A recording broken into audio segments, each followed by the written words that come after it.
केजरीवाल जी ने कांग्रेस पे जो तंज कसा था, आज उसी कांग्रेस को साथ में लेके वो चल रहे हैं। तो इसीलिए मैं ये चाह रही हूँ, क्योंकि मैं खुद भी कांग्रेस की डिस्ट्रिक्ट की प्रेसिडेंट हूँ, वाइस प्रेसिडेंट।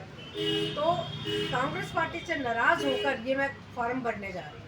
ओम हरि ओम मा ओम शास्त्रति वखा पुरखा शास्त्रार्थ शास्त्रपाद सभोगं प्रभावित्व तदेतद्मूलं महापुरुष एवेदं सर्वजद्भूतं दशभाव्यं महाउदामृते श्रीशानवजतन्।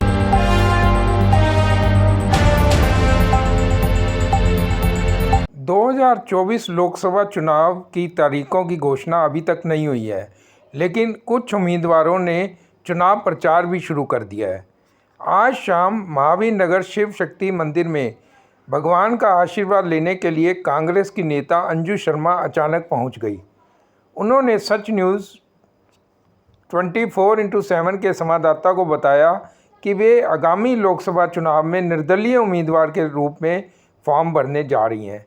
ये निर्णय उन्होंने क्यों लिया, देखिए नेवालाल के साथ प्रोफेसर अशोक अरोड़ा की इस एक्सक्लूसिव रिपोर्ट में।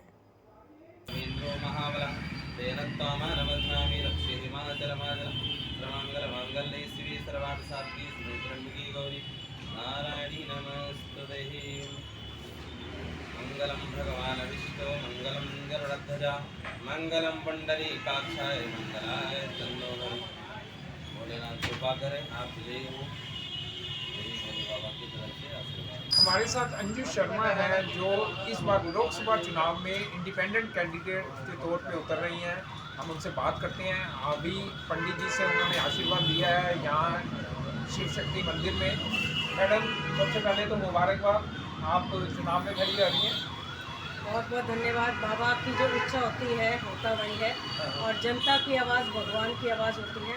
अधिकतर लोग चाहते हैं कि नेता ऐसा हो जो कि अपने ही क्षेत्र का हो। अपने क्षेत्र के तो हम लोग काम करते ही हैं तन मन धन से।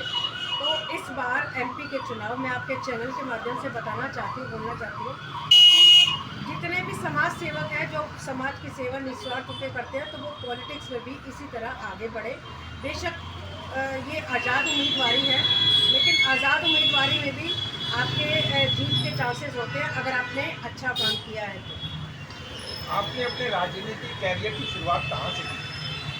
देखिए, मेरे राजनीतिक कैरियर की शुरुआत तो तभी से हो गई थी जब मैंने जन जन की सेवा शुरू की थी करनी। और जनता की सेवा ही एक तरह से राजनीति का पहला पड़ाव होता है। पहले तो लोग राजनीतिज्ञ बनते हैं, राजनीति में आते हैं, फिर समाज सेवा करते हैं। पर मेरे साथ कुछ उल्टा ही हुआ है कि पहले मैं समाज सेवा करती थी और समाज सेवा करते करते राजनीति में आ गई। आप अन्ना आंदोलन से भी जुड़ी रही? जी, अन्ना आंदोलन में मैंने मंच को भी संभाला और मंच पे मैंने यलगार भी बोली, क्योंकि जो केंद्र सरकार और राज्य सरकार आज जो काम कर रही हैं, उस हिसाब से केजरीवाल जी ने कांग्रेस पे जो तंज कसा था, आज उसी कांग्रेस को साथ में लेके वो चल रहे हैं।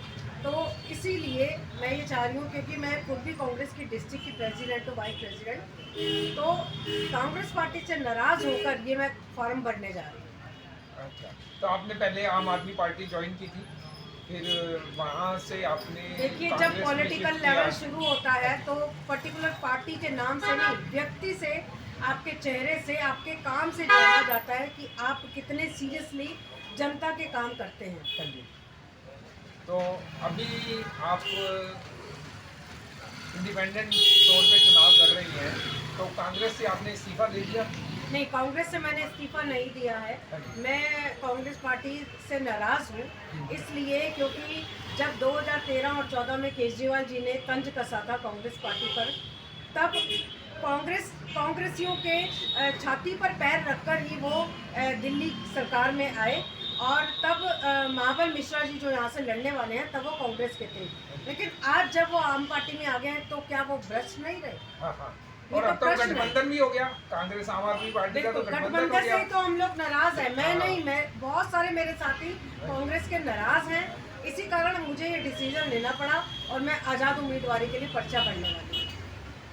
अभी अरविंद केजरीवाल ने कहा है कि वो महिलाओं को 1000 रुपये महीना देंगे हर 18 साल की ज़्यादा उम्र की महिला को।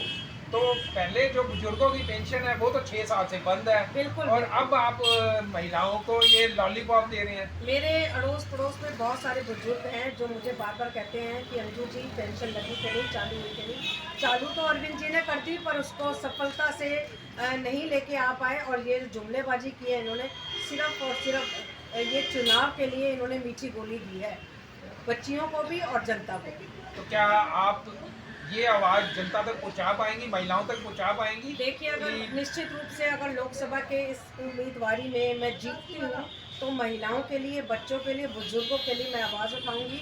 और दूसरा, अगर इन्हीं में से, आम जनता में से कोई चुनकर आता है तो आम जनता की भाषा, परिभाषा, उनके मन की बात अच्छे से मैं समझती हूँ।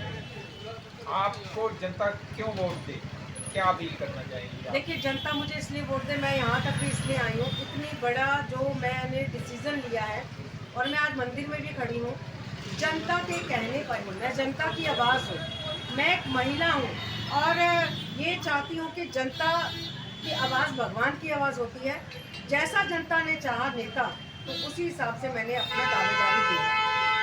सच न्यूज़ 24/7 से बातचीत करने के लिए आपका बहुत बहुत धन्यवाद, और हमारी शुभकामनाएं, आप चुनाव में विजयी हो। Thank you so much.